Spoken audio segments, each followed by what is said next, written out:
بانی P T I کی اسپتال منتقلی سے متعلق سپریم کورٹ کے حکم کے خلاف نظر ثانی درخواست پر رجسٹرار نے اعتراض عائد کر دیا ہے۔ واضح ہے کہ حکومت کی جانب سے سپریم کورٹ کے فیصلے کو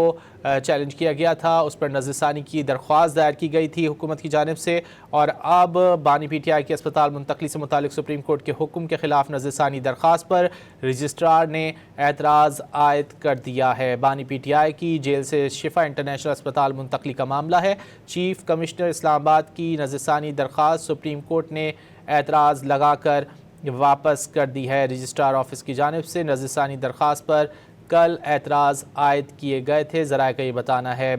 مزید جان لیتے ہیں بیورو چیف اسلام آباد افتخار شیرازی سے۔ افتخار شیرازی صاحب، بہت شکریہ آپ کے وقت کا۔ افتخار صاحب، کیا اعتراض عائد کیا گیا ہے؟ جی بالکل، ایک تو یہ بنیادی طور پہ کہا گیا کہ جو پیپر بک ساتھ میں منسلک ہونی چاہیے تھی اس ریویو پٹیشن وہ موجود نہیں ہے، تو ایک طرح سے ہم کہہ سکتے ہیں کہ جو ضروری دستاویزات تھیں اس پٹیشن کے ساتھ لب کرنا، اس کے ساتھ نفی کرنا، حکومت نے یہ درخواست دائر کرتے ہوئے وہ تقاضے پورے نہیں کیے۔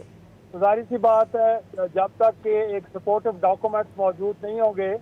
تب تک عدالت کسی بھی پٹیشن کو، کسی بھی درخواست کو ٹیک اپ نہیں کر سکتی۔ تو رجسٹرار آفس نے باقاعدہ طور پہ اس حوالے سے حکومت کو آگاہ کر دیا ہے کہ جو آپ نے درخواست دی ہے 3 رکنی بینچ کے فیصلے کے خلاف، اس کے ساتھ جو ضروری مواد ہے دستاویزی وہ میسر نہیں ہے، لہٰذا وہ لغو کیا جائے، اس کے بعد اس کو ٹیک اپ کیا جائے گا۔ اور اپنے ناظرین کو بتا دیں کہ کل کے دن جو حکومت نے گویا کہ 3 رکنی بینچ جو 18 اگست کو جس نے یہ حکم جاری کیا تھا کہ سابق وزیر اعظم کو طبی بنیادوں پہ اسلام آباد کے پرائیویٹ ہسپتال منتقل کیا جائے، اس کے خلاف ریویو میں گئی حکومت، اور اعتراض یہ لگایا گیا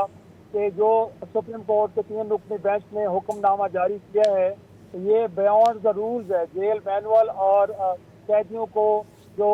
طبی سہولتیں فراہم کرنے سے متعلق قوانین ہیں اس کے دائرہ کار سے باہر ہے، لہٰذا اس کو دوبارہ دیکھا جائے۔ کہا یہ گیا کہ تو یہ کہ کسی بھی قیدی کو علاج کی سہولت ضرور میسر ہونی چاہیے، لیکن وہ سرکاری اسپتال میں ہو سکتی ہے، جب تک کوئی میڈیکل بورڈ اس بات کا تعین نہ کر لے کہ کسی بھی مریض کا علاج سرکاری اسپتال میں ممکن نہیں ہے تو لامحالہ طور پر ان کو پرائیویٹ اسپتال منتقل کرنا مقصود ہے۔ تو اس صورت میں تو سابق وزیر اعظم کو سہولت دی جا سکتی ہے، ورنہ ان کا علاج پہلے بھی سرکاری اسپتال میں ہوتا رہا ہے اور اب بھی ان کا علاج وہیں پہ ہونا چاہیے۔ ساتھ میں چیف کمشنر اسلام آباد کی جانب سے جو